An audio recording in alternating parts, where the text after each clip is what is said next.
You are listening to The Pilgrim on the 405 with Will Christ. Join him as he and his guests discover how businesses thrive in California. All right, well, welcome to The Pilgrim on the 405. We're going to talk today with Taylor Carvajal, who is the Chief Operating Officer for True Family Enterprises and head of the real estate program for them. They are doing some wonderful things for housing. We all know that housing is a major issue in this country, and I want to hear from Taylor about what True Family is doing and how he got there and what he sees in the future. So welcome, Taylor.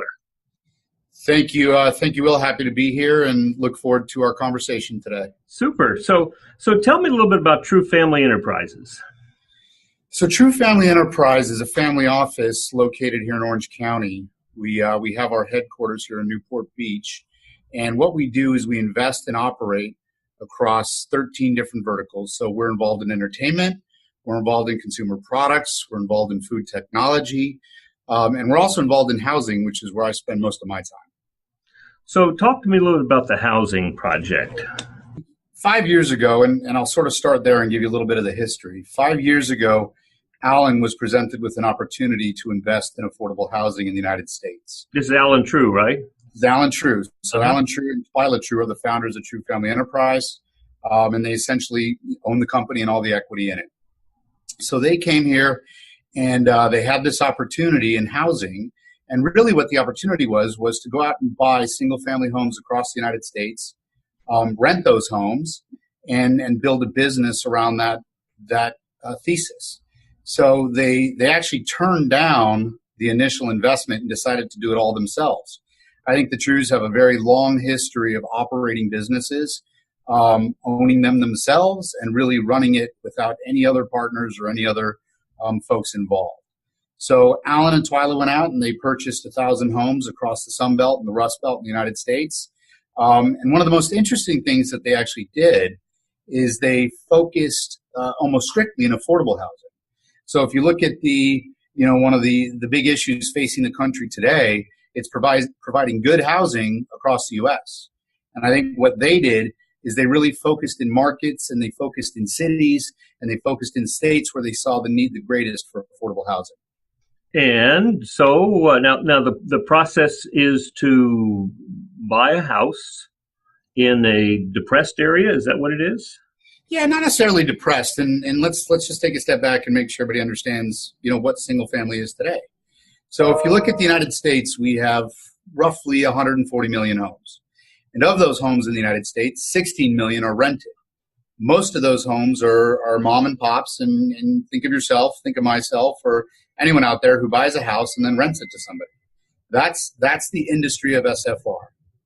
I think what happened after the financial crisis in 2008 is a lot of big money, institutional money in New York came into the space. And so what that did is it added another degree of professionalism to an industry that had pretty much been run by individuals. And so if you think about multifamily, in contrast, that goes back, institutional money goes back 20 years into multifamily businesses. And we have large public companies today that rent mega complexes with 2, 3, 5,000 units apiece. In single family, that evolution really started 5 years ago. So we had the financial crisis in 2008. And during that, a lot of houses were devalued. And then during that process, what you had when that crisis was subsiding is a lot of institutional money coming in from Wall Street, money coming in from Blackstone, came into the space.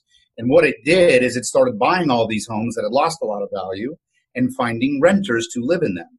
And what you had was, for the first time, institutional money doing what mom and pops had done for 90, 100 years. And so that really changed the landscape of the business. It added professionalism. Homes were typically better kept. They were managed better. They were rehabbed better. There was a larger pool of capital to really focus in this space. And that's exactly what Alan did. So Alan came in and he built the business. He hired professionals that knew how to run this business. And he started buying homes in 2012, 2013. And he continues to do so today. And now, would you say that the homes that are rented, are they affordable? So I think so. If you look at our average household income across our portfolio, the average household income is $58,000 per household. So when we look at how the government defines affordability, for example, we did the first government-backed lending in our space, and we did it because the government had deemed our portfolio to be affordable housing. And the way that we think about it in simple terms is if you're renting a house for, let's call it $1,200, $1,100 or less, that's typically considered affordable. If you start renting more expensive properties in better neighborhoods at higher price points, you fall off of that criteria and you're no longer considered affordable. Today, TrueLane Homes and the real estate group here at True Family Enterprise, we focus exclusively in the affordable space, and we're really building a whole business around that thesis and continue to focus in that space today. So what would happen, what's the alternative in terms of that, thinking about those houses? If an instant thinking of True Family as an institution, if an institution did not come in and buy those houses, what would happen to them? So I think in many cases, you'd have a mom and pop that could potentially buy it, and the mom and pop operator most likely would not renovate that home to a specific standard. They probably wouldn't take care of the home as well. The home might sit vacant. You might have an absentee landlord that would come in. And we all know what happens to neighborhoods when homes sit vacant. They don't typically get better. Our homes, when we think about home ownership in America, one of the trends that we're seeing is the renter community really increasing in the United States on a percentage basis, and we're seeing home ownership subside. So that means more Americans today are renting than ever before, and there's a lot of reasons behind that. Renting provides a lot of flexibility. It takes risk of home ownership and the financing required to do it off of that household and places it on the institution. And it allows a lot of flexibility. And quite frankly, it allows a lot of families to live in better quality homes than they otherwise could, because in many cases at $58,000 a year, you can't go out and buy a home. You don't have the money to fix that home if you could buy it. And also the large institutions don't typically lend large pools of capital to a home that's $50,000 to $100,000. They rent to much higher price point homes. Mm-hmm. So we're actually, we think we're actually out in the market improving the standard of living for many Americans today. Okay. So the initial 1,000 homes, are they all rented now? So we have 95% occupancy, so 950 to 1,000 are rented today. We obviously have much bigger plans. We're out in the market today. We've gone through a capital raise and a fundraise, and we're currently buying another 2,000 homes, and we think that in 5 years we'll be at 10,000 homes. So we're really building a business around this thesis of providing affordable housing. We have partners helping us do that, and we've got a really strong management team that Alan has put together to build a business around. And so when I think of the trajectory here, and it's not just us, it's really an industry phenomenon. Single family residential is really maturing as an asset class within real estate. And I think that trend will continue. I think many Americans will choose to rent. There's a lot of flexibility in renting. Again, you can, in many cases, rent a better quality home for your family versus buying. And so we think that trend will continue, and we're at the forefront of providing those homes to the affordable space.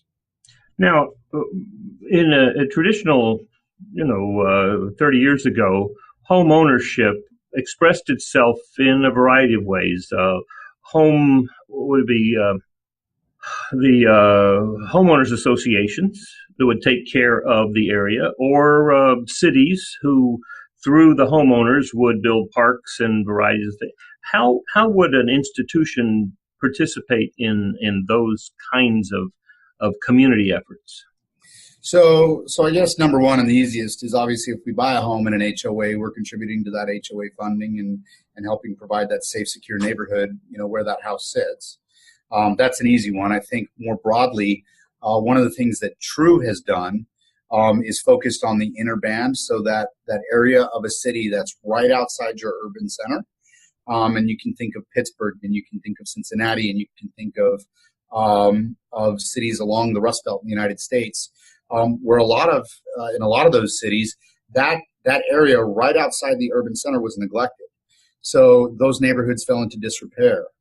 by coming in with significant capital, by purchasing those homes, by renovating those homes, by keeping them in good shape, by finding good quality residents, what we're seeing is those entire neighborhoods are sprouting and springing up.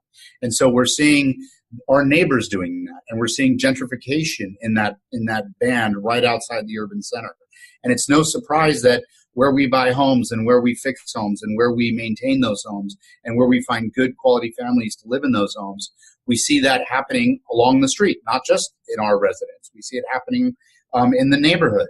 And so, our goal, again, is to provide a safe, secure home to a working class family in the United States.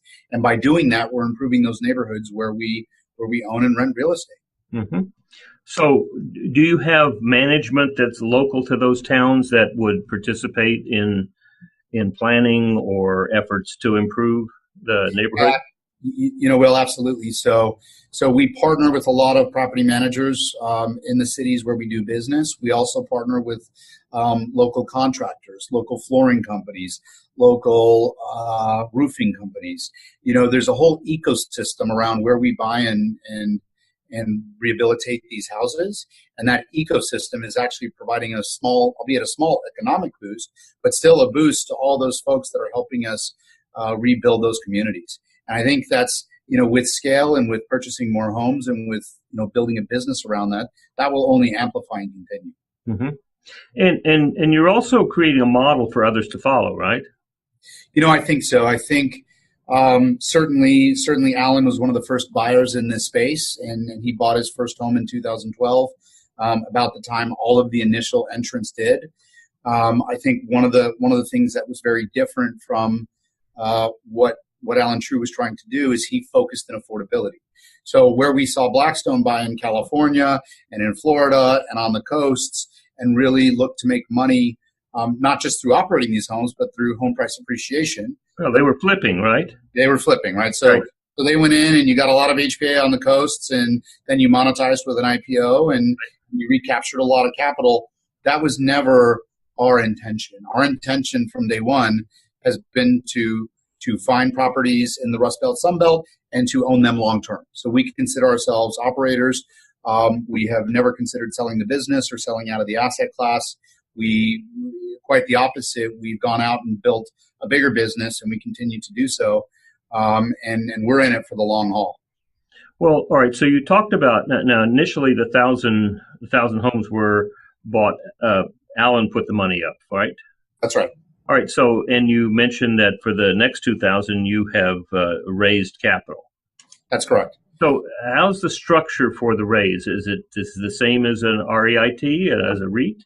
So we haven't structured SFR as a REIT, and in the public space, you'll see all the public REITs in SFR, which is sort of the main band. But I think in our business, we take a more traditional approach. We certainly have brought in outside capital providers, both debt and equity. When you reach a certain scale on your own balance sheet, you certainly look to partner and to bring in others to help you achieve your overall strategic goals. And that's where we find the business today. The business today has all of the groundwork and foundation placed. And now we're looking to really accelerate and grow the business. We're opening new markets. We're opening markets in the Carolinas. We're opening markets in Florida, northern Florida, a place that was somewhat ignored. And we continue to define and entrench in our Sun Belt states and our Rust Belt states. And our thesis is principally unchanged. We're still running the same business that we set out to run 5 years ago. And we're really excited about what we can do by bringing in other partners and taking a business from 1,000 homes to 10,000 homes. And even if you ask my opinion, I think even 10,000 is just the tip of the iceberg. I think we can do a lot more over a longer period. And when I go out on house tours and when I visit our markets and I see our residents and they're living in great homes that are freshly painted with new appliances, and there's a household of 6 people, and the dad works at the DMV, and they've moved out of a multifamily building, so they were cramped up in a small 2-bed, and they had neighbors on both sides of their walls, and their dog was sort of living in the living room. Well, now he's outside, he's got a fence, and the family has space, and you can just see what we're doing in a real personal form, and that's great to see. So that really becomes the great American dream. The difference is I'm renting rather than owning. I think that's right. I think it's a redefined American dream. And if you ask, would you rather buy your home and have a poor, in many ways, quality of life? Most of our residents would say, absolutely not. We love where we're living. We love our neighborhood. We're not. We actually have extremely sticky residents. Our residents stay with us longer than they do in the Class A space in many cases. And that's for a lot of reasons, right? These people are in the community. They're from the community. They want to live in the community, and they want their family to live in the best possible house possible. They got their picket fence. That's what it is, right? Yeah, it's the American dream for them. Yeah. Just a little redefined from what you and I are used to from 10 years ago. Well, and that's part of the change. But at the same time, change doesn't have to mean more suffering. No, not at all. I think that's right. I think we all look forward to that change. And when I look at Europe and I look at other communities, and you see large renter classes, lifelong renters, they're not unhappy people. They're very happy. They have flexibility. They live in better quality homes, and their families live and are raised in better quality homes. And so, in some ways, everybody rents, right? The average life of home ownership is 5 to 6 years in the United States. So whether you're buying in and out and taking those transaction costs on your shoulders, or whether you rent, you're sort of paying for it in one way or another. Well, yeah, and I think I think there's a couple of things that come to mind. One is the notion tying to respectability, voter. If you're a landowner, you get to vote. I mean, that was the original covenant in America. That's right. And so somehow that came to I own my own castle. I own my house, and I'm respectable. This is what an adult does: is buys a house. And then we had this huge thing that happened. The consequences were not very nice, but it was, we have to make this available to all sorts of people. And that was not only a good thing to do, it was also a very lucrative thing to do, which became very convoluted. I agree. I think we sort of had a political movement that sort of defined what Americans want, and I think Americans define what they want. I think everybody makes their own personal decision on whether they want to own a home or not.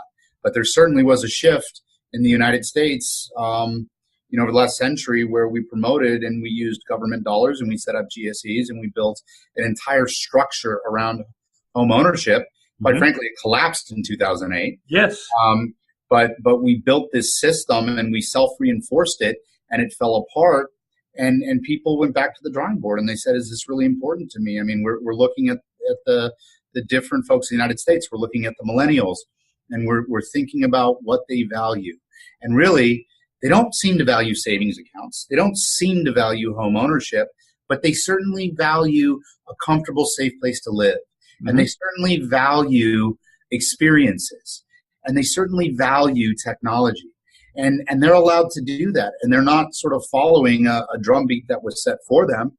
And they're no longer buying into the social stigma that if you rent, you're not successful for some reason.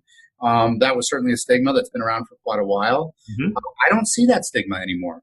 I see people defining themselves, millennials defining themselves in different ways, and we're helping working class families in the U.S. do that. Right. So, right. I personally am very proud of doing that. I'm very happy to be part of True Family Enterprise and helping promote that. And I think that trend's going to continue. I think we have a very mobile society now, and we're helping Americans pick and choose how they want to live their lives. And so when you think about home ownership, some will say, well, if you're buying all the homes on the street, then somebody can't buy them. Well, we're allowing others to live on that street. Right. And so that's kind of the piece that people don't remember is we're allowing other families to come in and live on that street and really have a better quality of life. And I can't stress that enough. And that's central to our thesis and what we're trying to do. That's excellent. That's wonderful. Well, let's take a little break right now and hear from our sponsors and come back, because I've got some questions for you about how this whole movement is making sense to Americans. Hi, it's time for more insights from Sandler Training. Here are some ideas on beating procrastination. Do what you hate first. The least enjoyable tasks should be done early when you're most energetic. For example, the buyer you'd rather not call should be at the top of your list. The accountability contract. A daily call with a friend outlines the dreaded things that you both should do that day. At the end of the day is where you talk about your accomplishments. The 24-hour rule. Do one thing toward accomplishing any new task as soon as it's assigned to you, and start your follow-ups aimed at finishing that task within 24 hours. Visualize completion. Think about how great you'll feel when you get it done. The more in-depth your visualization, the quicker you'll start making it happen. And that's another tip from Sandler Training, finding power through reinforcement. All right, so welcome back. We've been talking to Taylor Carvajal from True Family Enterprises and talking about this great shift in homes in America, especially for working people, moving from ownership to renting, and not renting something that's substandard, but renting a first-class single-family home with its own white picket fence, right?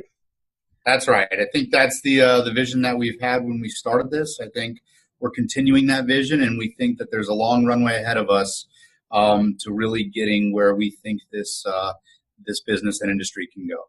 All right, Taylor, I've got a tough question for you here. Here we go. Yes, you guys are really doing some entrepreneurial moves, right? We are. And so when we look at that, there is a time of investment of time, resources, and money, and then there is a time of profitability. So where are you on that spectrum? So today we run a profitable business. We certainly are still investing into our J curve, if you will.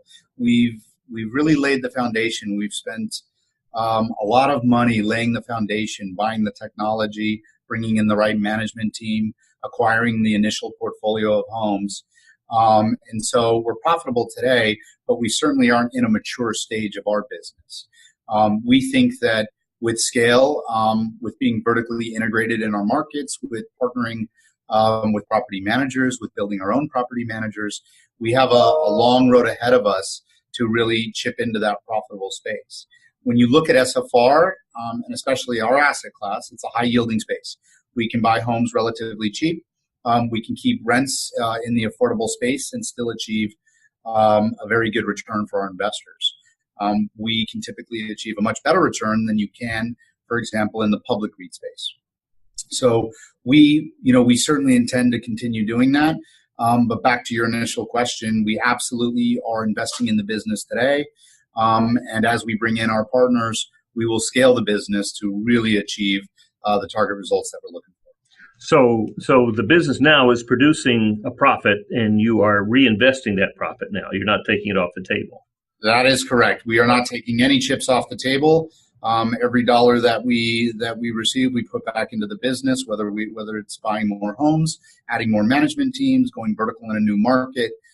There's a very complicated and large strategy out there to build this business, and quite to the contrary, we're actually investing more of our own money, our own equity into the business to help grow it. Good.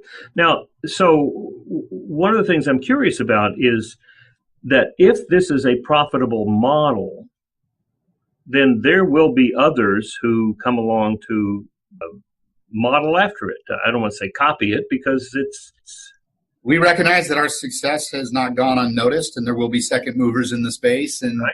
Look, I've got I was captain of my high school football team, and I've got a 12-year military career. I welcome the competition. Right. Our industry can only get better, and as an industry, we're going to get smarter. We're going to see consolidation. We're going to see entrenchment in certain circles. I welcome the competition.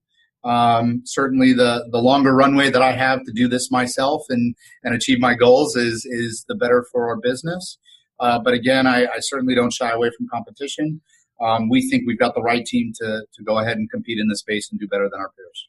Well, and to have a strong competitor is not a bad thing in terms of what your goals are, what your values are, is it? No, not at all. And when you think about how we started this conversation around a simple tenet providing affordable housing in the United States, that helps achieve that goal. And so we're certainly happy. And what competition does, many times in a pure form, competition really makes everybody better. Mm-hmm. And so I think that as all of us get better and all of us compete, the industry will move closer towards that goal of providing affordable housing.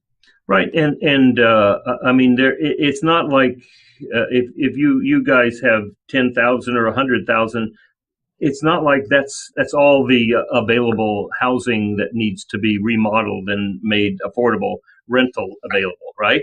That's right. That's exactly right. So we, again, there's a lot of opportunity from an asset class perspective. We're certainly going after it fast and heavy. We expect others to come into our space and see our success and do the same thing. And we hope and we are planning to be better than they are. But certainly having them in the ring and having them strong, I welcome it. I welcome the competition. Well, and some of my friends in the Muslim community would remind me that the Quran says that the reason that God made us to compete was to help us to be better. And I would agree with that. Yeah. And when our goal is providing affordable rental housing, single family housing for the working class in America, bring on the competition, because then the goal is to supply that housing, and then the icing on the cake is that it's profitable. That's exactly right. That's exactly right. I mean, there's a whole industry around impact investing, right? And so there's funds and there's pools of capital and there's businesses that are built around the thesis that you can make money while doing something good for society. I agree with that completely. That's exactly what we're trying to do. That's what we are doing. That's what we're going to continue to do. And they're not mutually exclusive. We can go out and run a profitable business and do something that helps the average American. And, we've done it in the past. We're doing it today, and we're going to do it in a big way tomorrow. Well, that's what I find so exciting about Americans is that our success is not because we're intellectually stronger than another society. We're not physically stronger. We are adaptable. We have been adaptable from the first tee that was thrown over the gunnels. That's exactly right. We have been adaptive all along, and we can see it in every part of America, that adaptability. And you see so many issues out there that we could address, but the reality is they're going to be addressed by our adapting and looking out for each other as we move forward. I agree, and I would add to that many times, when you have a social problem or a societal problem, like affordable housing, the fact that you can't provide housing for a large portion of your population. When you look at that problem, sometimes, and many times, the government is not the right answer. Many times, the private sector comes up with the solution. The private sector, through its own intellectual curiosity and ambition, solves that problem. And I think that's what we're finding here. We're finding a private sector solution to a societal problem. It's both good for society and it's profitable. And when you can find that nexus, it's certainly something you should go after. Right.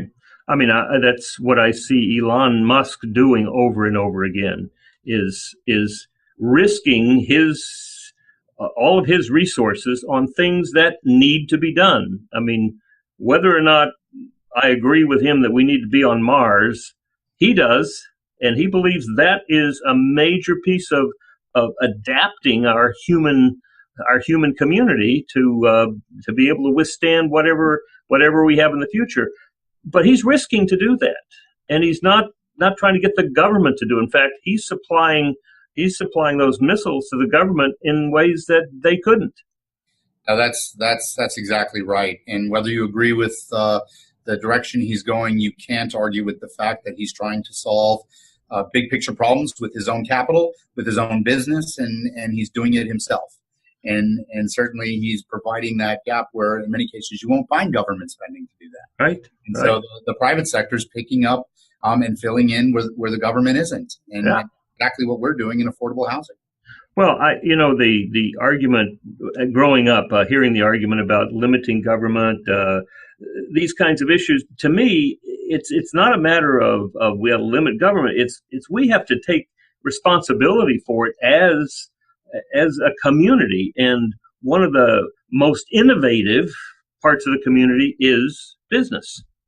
That's right. And doing the kind of things that you and Alan are doing and holding them up and saying, here's an example of people who are doing well by doing good. That's exactly right. I think, and again, when we wake up and come to work every day, we know the problem facing the United States in terms of housing. And we know at a very real level the issues facing our residents as they run into delinquencies. When we propose and prepare a workout, we're working with them, we're helping them. Most certainly, we're running a business, and we're running that for profit. But at the same time, we come in energized and excited about what we're trying to do. And we know that it's bigger than just owning 1,000 homes in the United States. We know that it's much bigger than that. We know that we're pioneering in a new industry, a new sector of an industry, and a new asset class.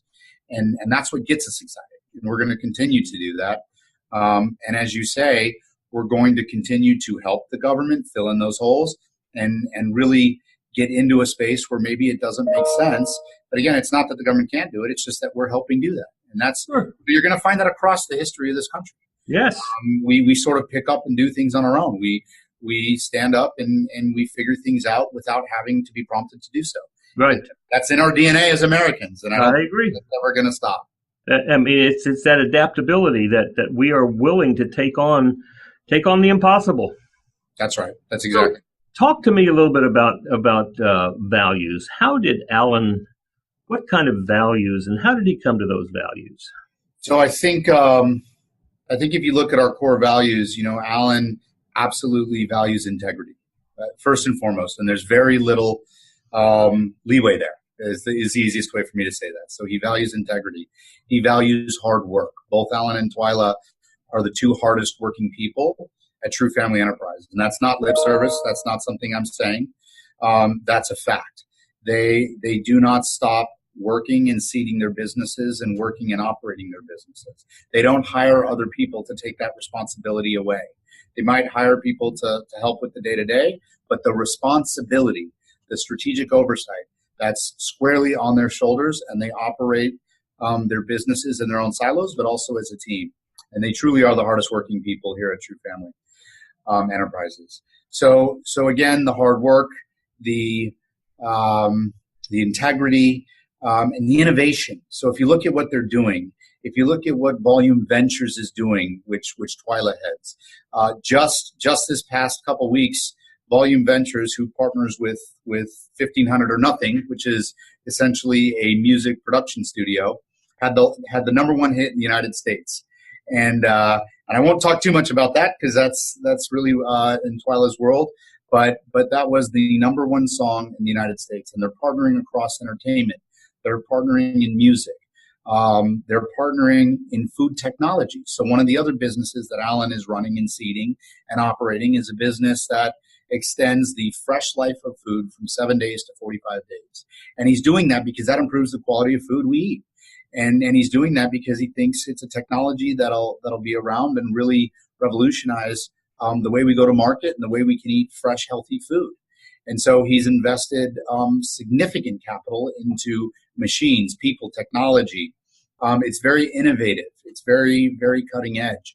What he's doing in an old industry in real estate, certainly people have been buying and renting houses in the United States for 200 plus years, but his angle of really providing that to a band of our society that hasn't had access to that type of housing, that's innovative.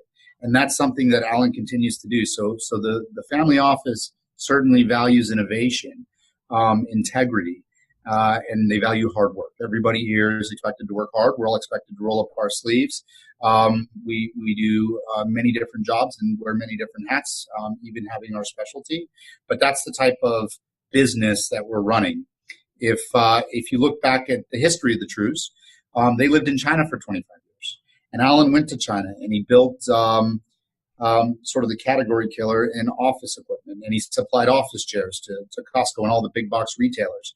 He operated a 24/7 business for 25 years, and he built it into the number one product in his category.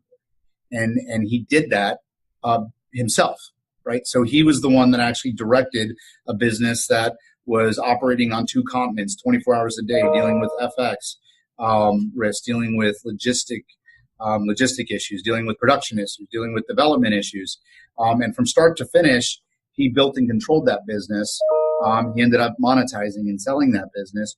But that discipline, that hardworking operating discipline has carried through in everything that the Trues continue to do today. Well, I want to ask about responsibility, because what I'm hearing is that they are taking responsibility for issues that otherwise would not be dealt with. I think that's right. And I'll start with real estate. When we think about the piece of the real estate puzzle that Alan and Twyla chose to build in was a space that nobody else built in. Blackstone didn't invest in it. The large institutions didn't invest in it. There was no public company that focused in the space. I think there's a couple that are there now. But Alan was a first mover in that space because he went somewhere where others weren't going. When you look at food technology, he's done the same thing. When you look at the way that Twyla is building her entertainment business, it's exactly the same way. The number one songwriter and producer in the world is working and partnering with Twyla today because they respect her integrity, they know how hard she works, and they want to build a business around Twyla and what they're trying to do creatively. And that's not something that you see every day, especially in entertainment. That's dominated by a certain elite, and this is a bit counterculture to that elite. But we've seen the success, and so I think that success is really going to continue and accelerate. Right. There's something there about seeing an area where something needs to change in order for people to thrive. We can make housing for working class Americans better. We can improve their lifestyle with little, with little effort on their part. We're doing something that systematically they were deprived of. Yeah, I couldn't agree more. And I think one of the most interesting things, and my background was primarily on Wall Street, working with big banks. I spent 5 years in Europe. I spent 2 years in the Middle East with the military. And in all cases, I was working with large institutions. What I've seen since coming here to True Family Enterprises is a focus and a thought process that is doing exactly that. It's focusing on areas that other people are missing. Right. It's finding those markets and those business theses that others aren't doing it. And they're doing it right here in Newport Beach. And that the ripple effect out of Orange County across the nation is sort of deafening. I mean, when you think about the number one hit song in the world, not just in the United States and not just in Southern California, certainly. When you think about building affordable housing across the country in places where folks don't have access to good housing. When you think about changing the quality of food and allowing you to stretch your budget longer because your food can sit in the fridge longer and not throwing out 30 or 40% of your food. These are in some ways, I don't want to use the word revolutionary, but you could think of them in that way. It's really redefining the quality of life and the way people are interacting. And to do that from a small family office here in Orange County, it's pretty incredible to be a part of that. Well, and what I'm seeing, I could be wrong, tell me if I'm wrong, but what I'm hearing is it's not about how do we make the most money the fastest. It's about how do we solve problems for human beings. I would agree. Certainly we run for-profit businesses. Absolutely. That the way that we, Alan and Twyla and the family office is in an interesting and great position where they can choose where they want to spend their time. And where they have chosen, exactly to your point, is to find these areas where they can do the most good and then build businesses which just end up being profitable enterprises. But really, when you started, you were looking at that opportunity and you're thinking about it from a macro level. You're not thinking about, I can buy at 6 and sell at 10. Yes. You were thinking about an issue, and then you were thinking about how to attack that problem set, and then you built a business around it, and then you saw it succeed. And all those things are actually happening right now, right in this office. And what I want to suggest is that is the source of abundance, is focusing on the need rather than focusing on how fast can I flip this. That's exactly right.